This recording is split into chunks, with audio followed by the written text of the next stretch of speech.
Hi, my name is Joel Ebert. I'm the co-founder of defrac, a multi-platform app development toolkit. In this video, I want to show you what it is and how it works. The whole idea behind defrac is that you write code only once and deploy it to a multitude of platforms, iOS, Android, and the web.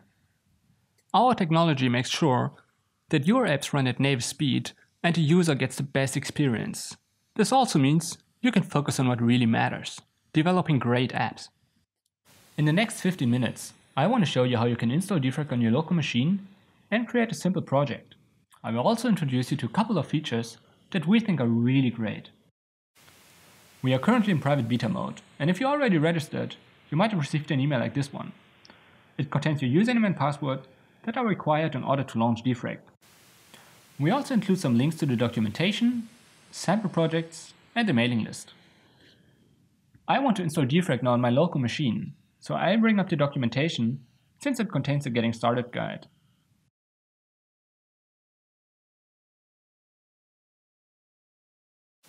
Alright, so the Getting Started guide contains some installation instructions for different operating systems. It also contains some of the first steps that you might want to take after installing defrac. I'm on a Mac now, so all I have to do is copy this line and paste it into a terminal. So copy and paste. In order to create a shortcut, we'll ask for your local username's password. So let me enter that real quick. And we're good to go. The installation is really simple. That's all you have to do. The next step would be to create my first project. The installer already tells me how to do it. Simply type defrac create and the name of your project. I name it testing.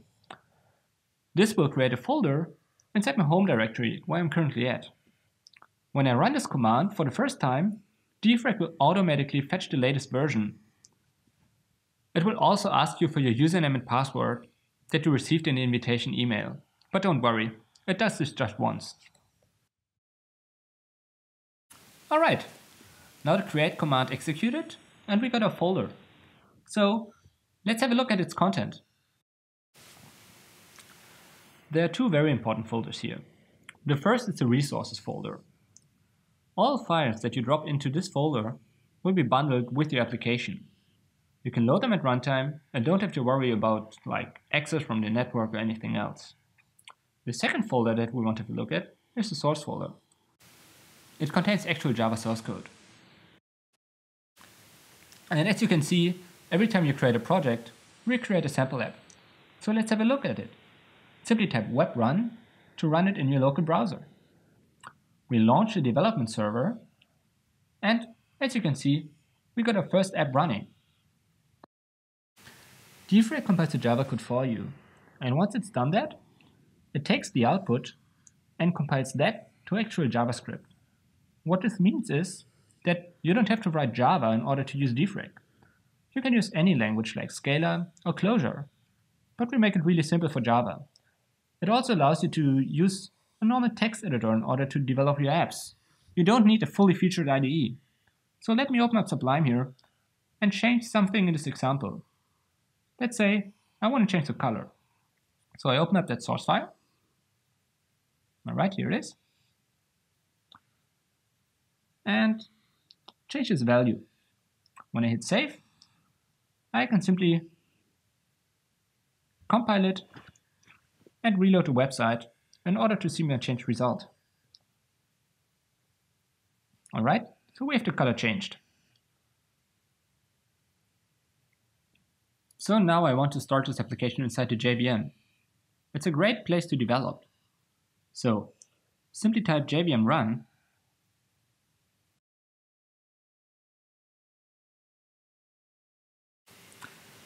If you want to use a fully featured IDE, we also got you covered. When creating a project, we also give you a hint about some IDE support. Just type IDE IntelliJ and we create a full project for you. That's it. So let me do that here. And the project has been set up. So now let's have a look at it. But before I do that, I should maybe also create an Eclipse project. If you're using Eclipse, simply import all the projects from the Eclipse projects folder. Since I'm using IntelliJ, I just open the testing project and that's it. As you can see, it's an already fully set up project for you. The only thing that you will have to do is to set up your local JDK. So click on Setup JDK, select your JDK, and you're set. Now let me change the color here. I want to make it purple. So change its value and run it inside the JVM again. But it looks like I made a mistake. Yeah, I think I can fix that quickly. Alright, that should be purple. So let's start it again. Okay, so now it's purple. Or is it actually pink? I don't know. Now this is a really simple app and you might want to have a look at the code and familiarize yourself with it and play around with it. The project also contains a settings file, the default settings. This file contains basic information about the app, like its entry point for instance, the main method as you can see here. If you're curious about how you can configure your project and how you can change those values, you might want to have a look at the documentation. All the options about configuration are covered here, like the main method for instance. But we know reading the documentation might be quite boring, so we also got some sample projects ready for you. Simply go to github.com/defrac and have a look at our publicly available projects here. They contain a full source code and always an online demo, so you can see what you're getting into before. In this example, we are loading a shader at runtime and display it. The canvas element allows you to execute arbitrary rendering commands.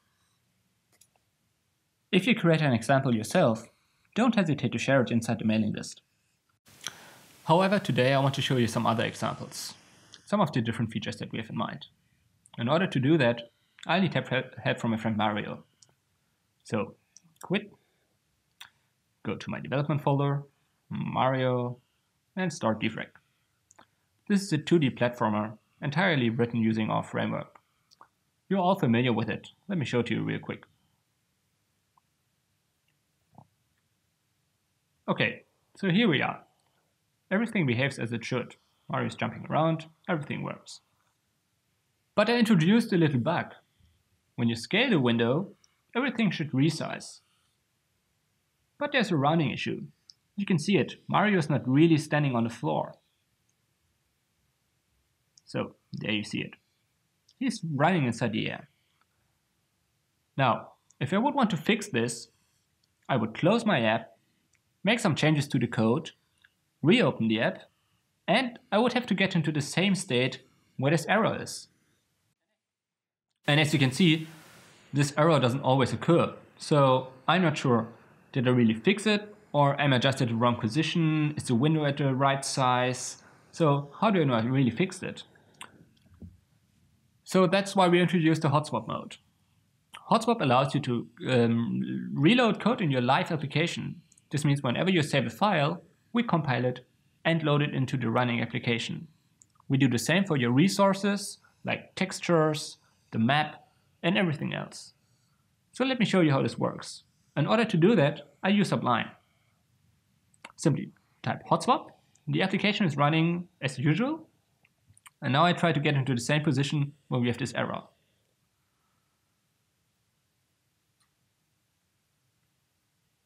Alright, that's it. There is our issue. So I'll open up my rendering engine now, and I will make some changes. So my source folder here. Alright. Whoops, that was one click too fast. Let me open that up really quickly again. Where is it? Yes. Alright, the tile engine. So in this engine, I introduced a mistake here, and Mario is not standing at the right position. So now let me fix it. As I said, it's a rounding issue. So I insert a math round here. And let's see what this change does. Now, when I hit save in Sublime, we should instantly see Mario change his position. And there it is. Just hit save, and the actual application, while it was running, updated. So this is a really great workflow. I don't have to quit the app, get into the same state, and make some changes. I can just do it while the app is running, and see the results instantly. It's also quite interesting that I don't need an IDE to do this. I can simply use any kind of editor and we take care of the rest for you. We compile all the source code and do all the necessary modifications. Now let's do some other changes here. Let's have a look. The whole map here is stored in a text document. So I can bring up the text document and modify it. It contains basic information like what kind of tile is displayed at which position. So when I change those numbers here, we should see a different tile appear. Hit save, that's it. So as you can see, you can treat your applications in a very organic way. You're no longer tied to this whole cycle of making changes to your code, compiling it, starting the app, getting to the point where you see this issue, and then quitting the app and starting again. And we really think it is more about the small tweaks that you have to do and this whole scaffolding. And it does not only apply to the developer, but it's also important for the designer. Imagine you're working on some textures. It would be much nicer if you could see the result in the running application, instead of having to ask some developer to include those resources for you and that you can see it at runtime, or that you have to wait for a build of some continuous integration server. So let me show you a quick example of how this could look. Now, this whole tile map here is stored in a single texture file. I can bring that up in Photoshop and adjust some of the colors. So to create something like, well, let's say hipster Mario or something like that. So change some of the colors.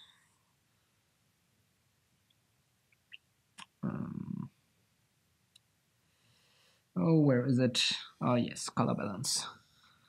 All right, now let's go for some kind of Instagram tiles. Yeah, looks about right.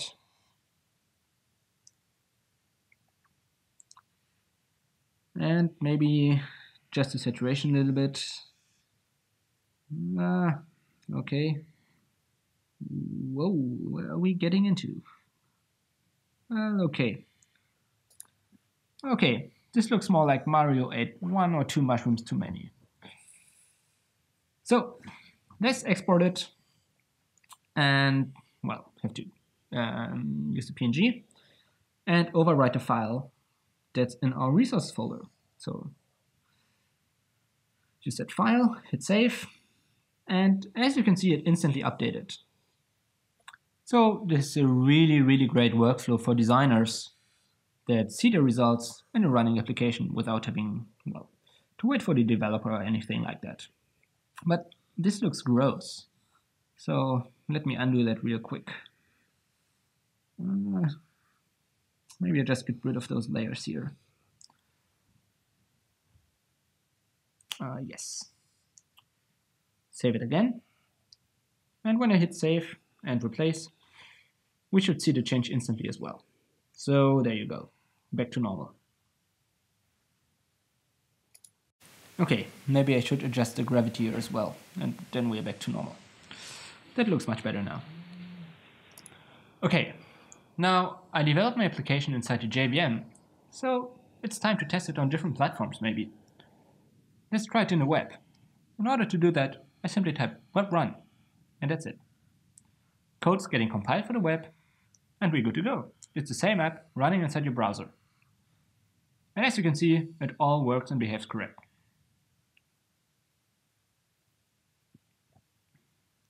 But more interesting than the web is iOS, for instance. So let's simply type iOS run to get a result on iOS. The app will be deployed to the simulator in this case and should automatically start up. Because we're packaging an actual native app, it takes a little bit longer than generating the JavaScript source code. And as you can see here, it's the same app, now running inside the simulator. Okay, so that's it for this video. I hope I could show you what defrac is, and did you get an idea of what we think what multi-platform app development should look like? go to www.defrac.com and register for the beta. Thanks for watching. Bye bye.